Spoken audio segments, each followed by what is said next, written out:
Let's take it back to 2008, the year that the Toa went airborne and they fought against bad guys. Bad guys like Antroz. Hey, why don't we talk about what makes this set so great? Also, let's check out the epic array of pieces that are included in this set, and we'll see how you can use them in your own custom creations. And then prepare to be blown away by an amazing revamp of this set. It's time. Let's go. So I really like Antroz's mask. First off, the colors look great. Dark red and black. Very nice, very nice. Yeah, in fact, the way that the red is localized around the mouth, you could look at this like it's blood all over his face after he's taken a bite out of an enemy. I don't think that's the intention, but I mean, if you wanted to build a MOC that took advantage of that idea, you easily could. Anyway, the other thing I love about this mask is how, over the top it is.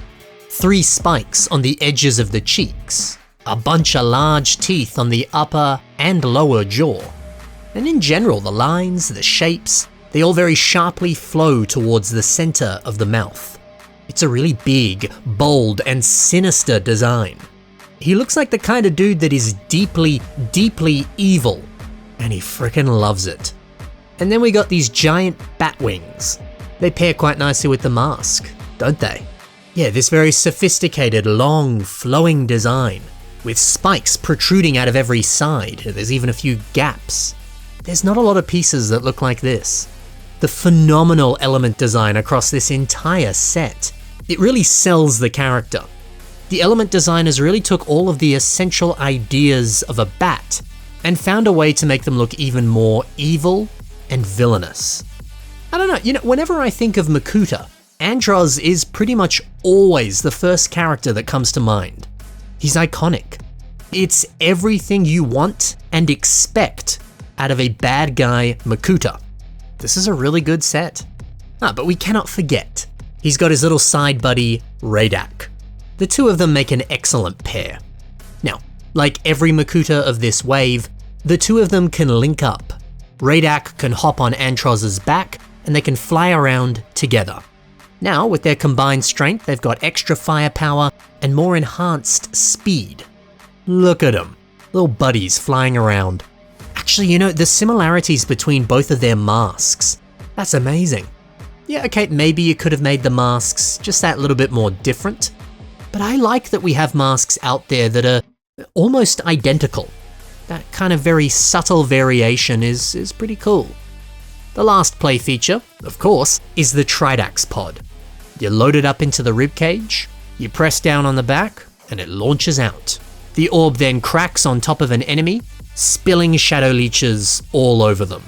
What a sick concept. The bad guy literally throws up their own internal organs, and then uses it to cover their enemies. Bionicle had some really original ideas. So look, I could go on about this set. It's frickin' amazing.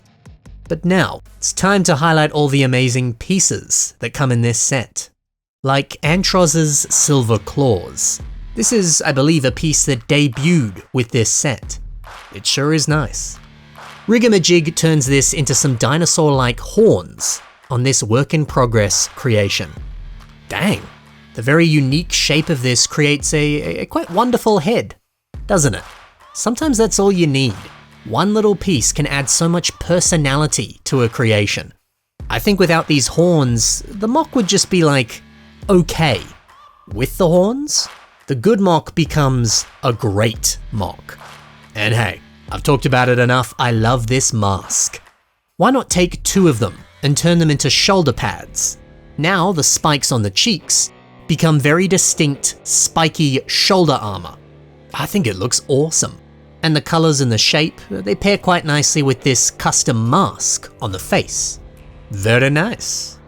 Antroz's wings right here, well, they come in the same color, but they can be used in some more interesting and different ways. Bonkarella turns them into large shoulder spikes.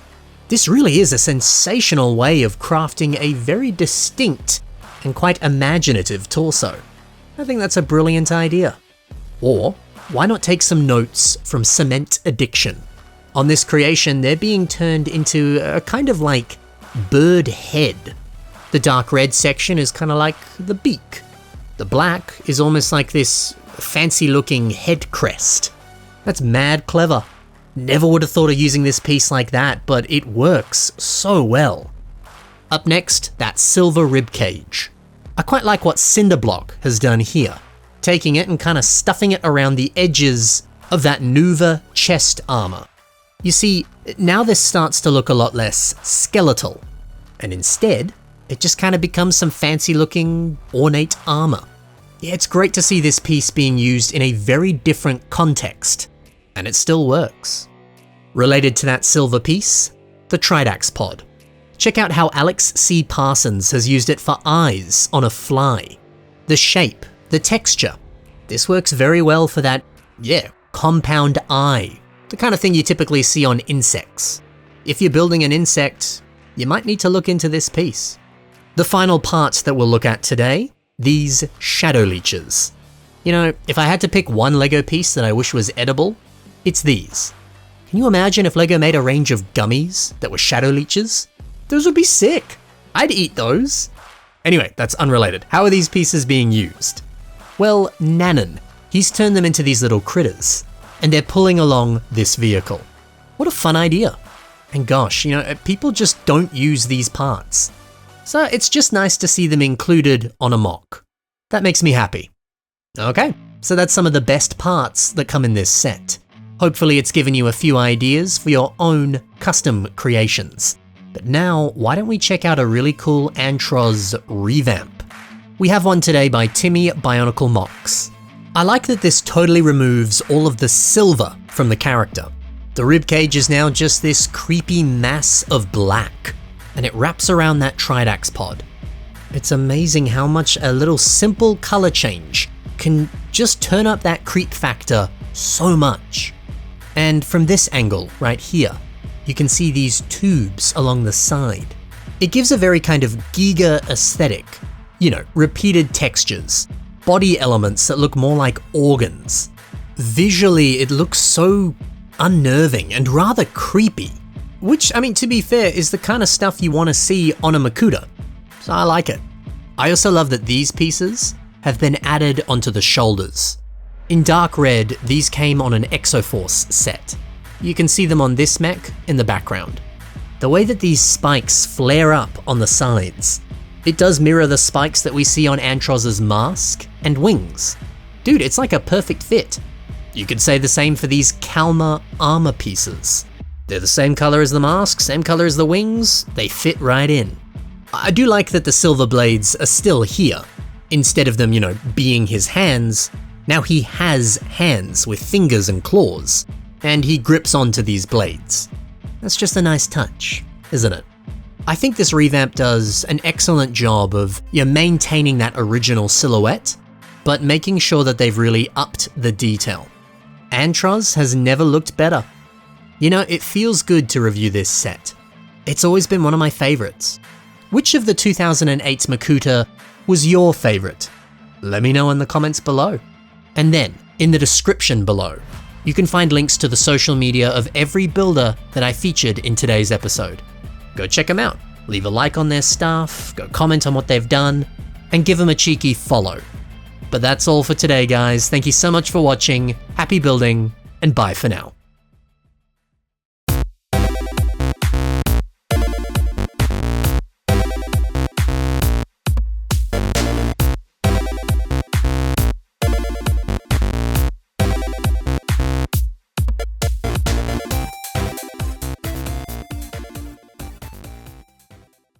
So according to the wiki, Antroz has a high position in the Brotherhood of Makuta, and he would have been the new leader if Teridax died. Is that right? Wow.